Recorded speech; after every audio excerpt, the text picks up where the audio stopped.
My name is Jacqueline Cherko. I'm 21. I'm currently a junior at Rutgers University. I'm majoring in women's and gender studies as well as communication, and I have a minor in Spanish. My academic interests involve a lot of gender inequality in society and exposing women and their subjugation, especially as far as personal integrity and how that's often violated through domestic violence, labor laws, and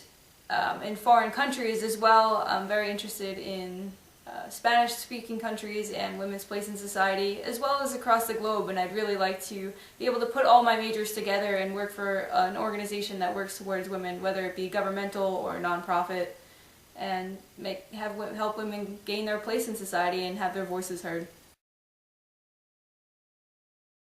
I feel like empowering women is really important because it's a way for them to band together and make themselves known in society,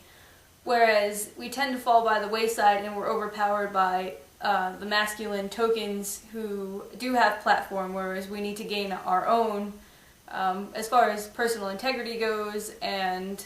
just finding our place and uniting, finding others like us, because women do experience some of the similar problems across cultures and they experience their own as well. But if we could develop an understanding amongst each other, it's not that we all have to agree on everything, but just to understand and comprehend each other and realize, fundamentally we may have some similarities and may be able to work towards progress, towards a common goal that we could all find. And it's motivating if you find others that are like you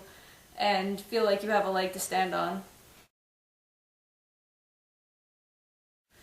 Overall, I feel it's really important that women gain their own platform, especially since or when it comes to talking about women, because these women are experiencing women's issues and they can inspire others. They have been studying this for hundreds of years, but in a masculine-dominated society where men have most of the prestige and the power, notoriously, especially in politics, women are often overshadowed by that. Women who may have links to grassroots organizations or to their communities in general, where they can gain more support and inspire other women about the dynamics of what's going on, give them multiple perspectives on issues, which is always better than a one-minded perspective, where we can listen to the token figure that speaks about these issues and that has gained platform and media support, but they might not relate to real society and they're perceived as untouchable. So how are we going to follow in their footsteps if we're intimidated by what they're showing? Whereas we have all these women scholars as well as men scholars who study similar issues that can talk to other women and pass on and disseminate the knowledge that they've been learning and gaining and experiencing, either by travel or through universities or what have you. So over the past 4 or 5 years throughout my work experience, I've definitely seen people of different cultures and different backgrounds all come together, especially since I've been working in the public sector. Starting at my current job, I began seeing the women from the Al-Rawiya Foundation gather, and it definitely sparks interest and curiosity. However, I feel like a lot of people are put off by difference, or they're intimidated, or they're afraid to offend anybody by asking what their goals are and what they're actually meeting about, what their interests are. However, when I actually began speaking with the women from the Al-Rawiya Foundation, I learned that they were for women's empowerment and more, as far as working towards forming a multicultural society and just progress in general. And then I linked that to my women's studies background and what I'm studying and what my interests are, and we definitely formed a bridge. I feel like mutual openness was created, and that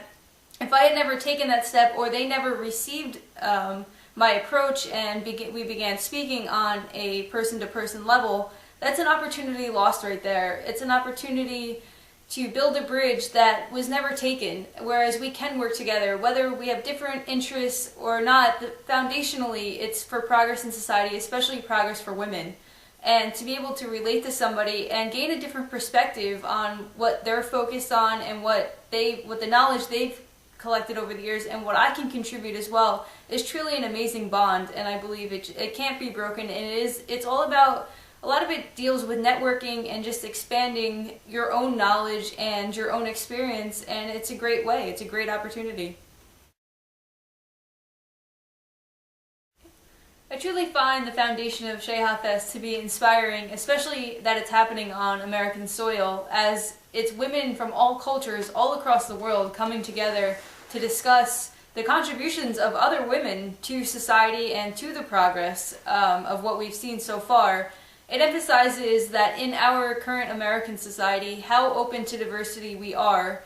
in many situations, and this is a prime example. It shows that women can teach other women, and it's allowing them to show what they have taught others, even when it comes to men. A lot of people don't like to recognize or aren't conscious of the fact that some men were taught by women to teach women's studies, whereas we kind of choose to just ignore that fact, especially the men that follow other men. They don't recognize who gave them their foundation of knowledge and where it came from. Shows that we can learn from anybody, regardless of their background, regardless of what gender they are, or what spirituality they believe in, or what religious background they have, or how they were raised. Gaining different perspectives on any different amount of issues is incredible, and it should absolutely be an opportunity that is taken advantage of, especially to young women scholars that are being raised through the university now, to be able to see the Shaykha Fest come to America and show that they can attend it and that they can learn from these women who have made an impact in their own countries, whether they were recognized for it or not, could definitely inspire further progress in society and further inspire women to gather and just sit down with others who they may perceive as different, but yet they have the same goals and foundational beliefs, and it forms unity, it forms bridges in society.